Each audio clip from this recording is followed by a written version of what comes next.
Hi, I wanted to give some practical tools for coping with tragedy. Bezat Hashem, it should be Leilu Nishmat, my son Eliyahu ben Chana Zichron Livracha.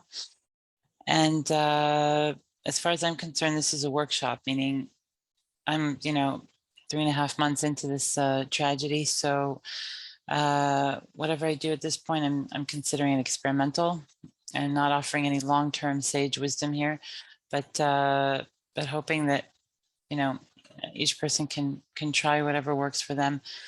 So several years ago, I actually had a very serious crisis that I'm not going to go into here, but it did involve pain on many levels and a crisis of faith as well. And one of the things that I did then, it took me years to get out of it, but one of the things that I did then was I started journaling. And one of the reasons I wanted to journal was to get a slightly more distant perspective on what was happening to us. And also because I felt like there was nobody I could really speak to, because my situation was so individual to me. Other people have gone through, tragedies of their own. I didn't feel like I could speak about what I was going through. I felt like it was too personal. It was too individual. It was too painful. It was too raw. There was nobody that I could completely trust with my emotions. And journaling was an outlet that allowed me to kind of hear my own inner voice, even to get some more clarity. One of the things that I like about journaling is, I don't know if anyone's ever heard someone telling like a funny story about something that happened to them, and you're sitting and laughing with everyone else about, what's happened to this person, and they're giving it over humorously. But later on, when you're thinking about it, you think, wow, that actually doesn't sound like fun at all. That actually sounds like it would have been a very difficult nisayon to go through at the time. And Baruch Hashem, this person's managed to make light of it. They've managed to see the humor in it and even, talk about it without any trouble. But I think it takes some distance. So journaling gives you that distance. Journaling gives you a chance to kind of, have an out of body experience and look over your life and see objectively, how am I doing? Am I handling this well? In general, I'm not the kind of person who likes to wallow in introspection. I think that people who live too much in their own heads get a little neurotic, a little crazy, odd, eccentric, and self-absorbed, frankly. But you do need some cheshbon nefesh every day, and especially when you have children, work, noise in your life. Journaling gives you the chance to do that cheshbon nefesh more peacefully, because even if someone interrupts you in the middle, you can come back to your thought. It's right there on paper, and or computer, whatever it may be. And so it gives you the chance to hear your inner voice and do a cheshbon nefesh and introspection for a controlled amount of time every day. And one of the things that I've done since since our tragedy a few months ago, is I decided to add on speaking to Hashem. And at first I felt, like you're supposed to dive into Hashem, but the walls in the temporary apartment where we're staying right now are paper thin, and people can hear you everywhere, inside the house, outside the house, every word you say.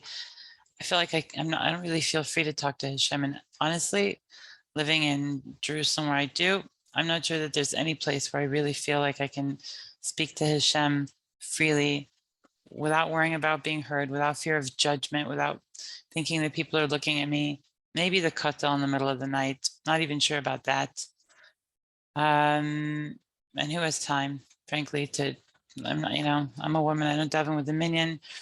I don't have time to go anywhere. And so one of the things I wanted to do is to use the journal also as a way to talk to Hashem, not just to myself, not just to mull over my life and have insights about my life, but also to insert some tefillah into it.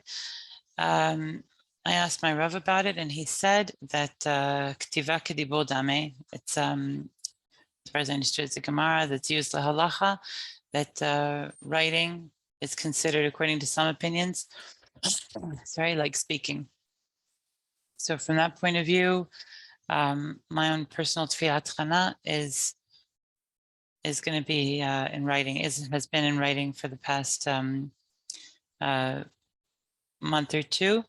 And one of the things I also decided to add in, aside from just talking to Hashem about my troubles and asking him for things, I decided to also put in a gratitude journal, which is something that I've heard of before, tried implementing before, stopped, like so many Kabbalot that we take on, especially close to Rosh Hashanah time, or when certain things happen, we take something on, and sometimes it sticks, sometimes it doesn't, sometimes it sticks temporarily.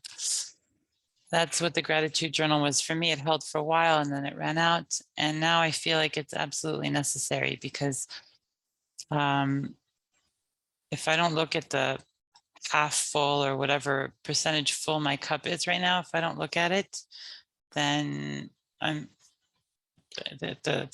deep dark pit I could fall into is just too deep and too dark. So I feel like in order to climb out of it, I have to speak to Hashem and see the goodness that he's given me, because there's always goodness, there's always sweetness, there's always light. Hashem never leaves us, completely in the dark. So, and one of my goals is to get out of this Histil Panim. I know that the Histil Panim is more a way of how we are looking at things and how Hashem is showing them to us. So I want to change the way I look at things. So Bezat Hashem, I can experience Gilui Panim, even when everyone else is looking at me like, oh, Miskina, oh, poor thing, everything she's been through. I can hopefully climb up to a level where I don't feel like a miskina. I feel lucky. Bezat Hashem, that's my goal. And journaling is part of the process right now. Hopefully let you know in a few more months or a year, a few years, whether it worked, whether it helped. Bezat Hashem, it should be l'toilet, Klal Yisrael, Kol Tov.